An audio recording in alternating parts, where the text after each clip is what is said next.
Okay guys, nandito update ko kayo. Nandito na tayo sa destination natin, San Jose. Papasok na po tayo ng exact location ng pagbababaan natin ng ating karga. Guys, tingnan nyo yung daan natin. Mahirap. Rough road siya guys, pero mamaya doon dadaan tayo ng sapa at saka may paakyat tayo. Kaya kailangan natin gumamit ng first gear para makaakyat.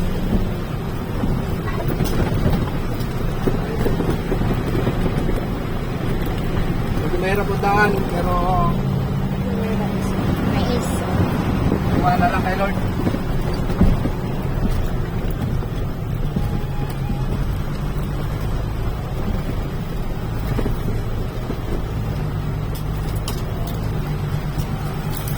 Karga po pala natin guys, 250 bags na pigs. Pagkain po ng mga baboy. So po guys, tingnan po yung daan natin.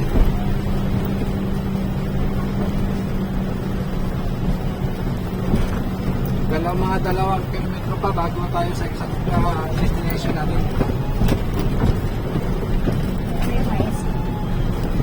Kalawa ng mais.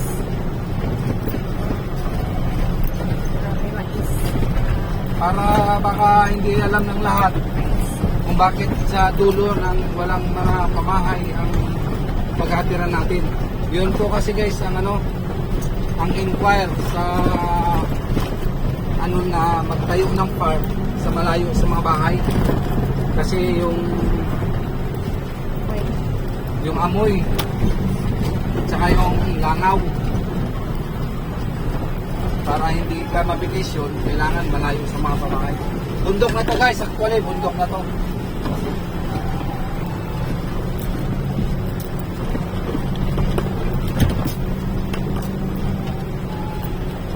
Kaya sa mga anak na nag-aaral ng kanilang ama, driver pinante, ganito ang hirap. Kaya pakita ko rin sa inyo guys, update ko rin kayo kung ano ang trabaho ng driver at pinante. Driver nga, pinante pa. Kaya para lang sa pangarap na makatapos ang kanilang mga anak. So na guys, pababa na tayo sa sapa na dadaanan natin. Mamaya doon naman tayo sa paakyat. Sobrang hirap guys, kawawa yung truck, pero sa awa ng Diyos ginagabayan niya tayo. Pagka tag-ulan na guys, malalim na to ang tubig dito.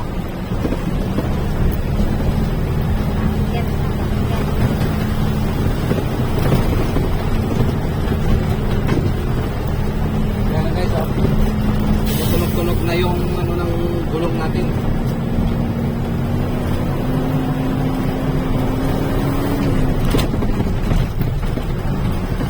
Bundok na to guys, bundok.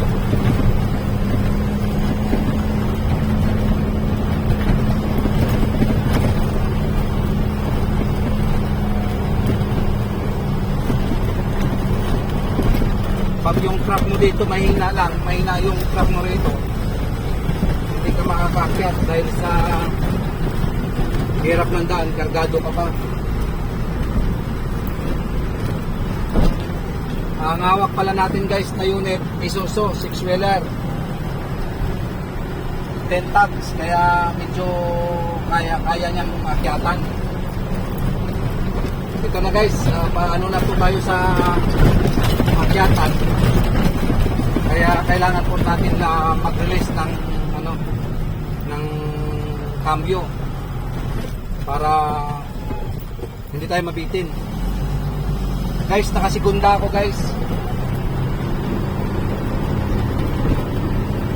Ito guys, delikado lang dito pagka ganito ang daan, kasi ang truck mo, pagkargado ka ganito, Pag madulas. oh.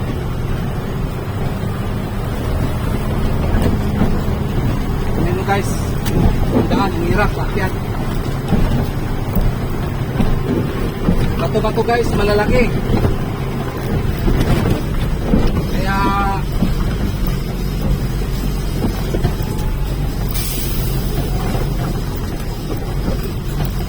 kailangan natin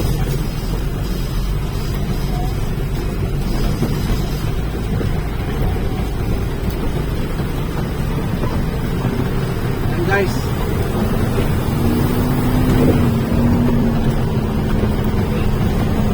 Yun. so guys, nakakyat na tayo. Yun. Thanks God.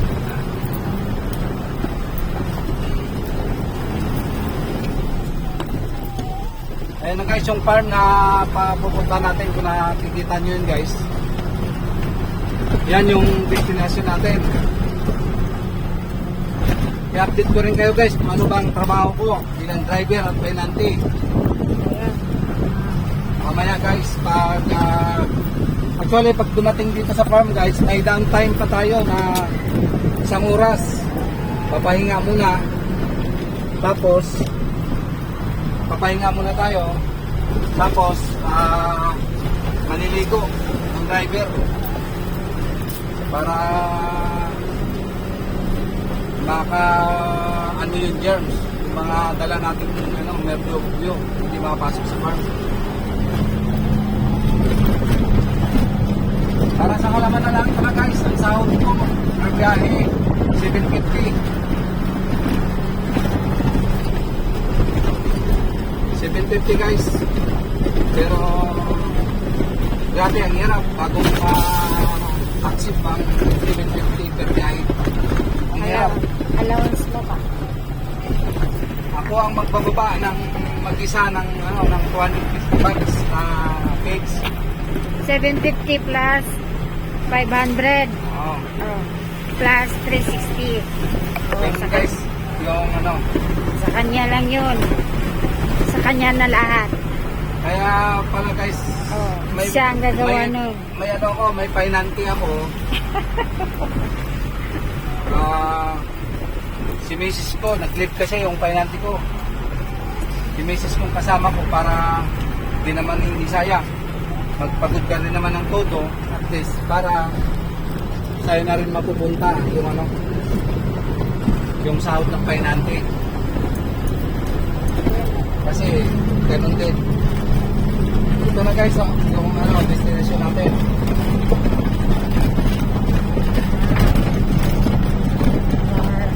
Ito yung update ko guys sa ano, sa edad ko kanina bago ako umalis ng Tarlac City. Hindi rin po tayo makatakbo ng mabilis dahil kargado tayo. Magkakaiba yung brake ng truck kasi naka-air brake tayo. Hindi siya ganong kumakapit pagka maraming karga. Ingat. So kailangan natin mag-ingat.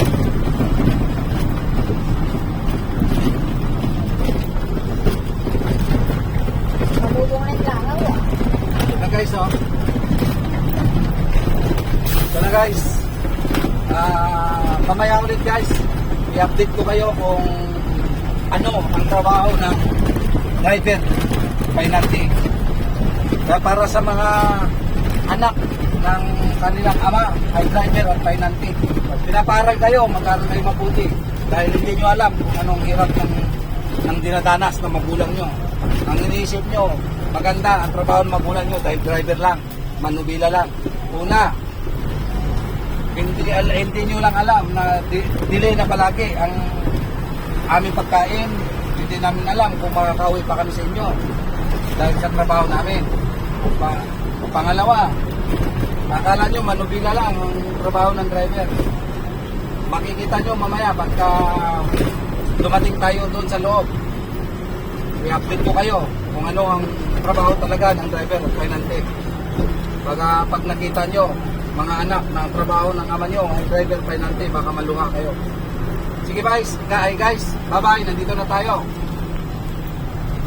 I-explain pa ito yung truck natin. Bye bye. See you later guys.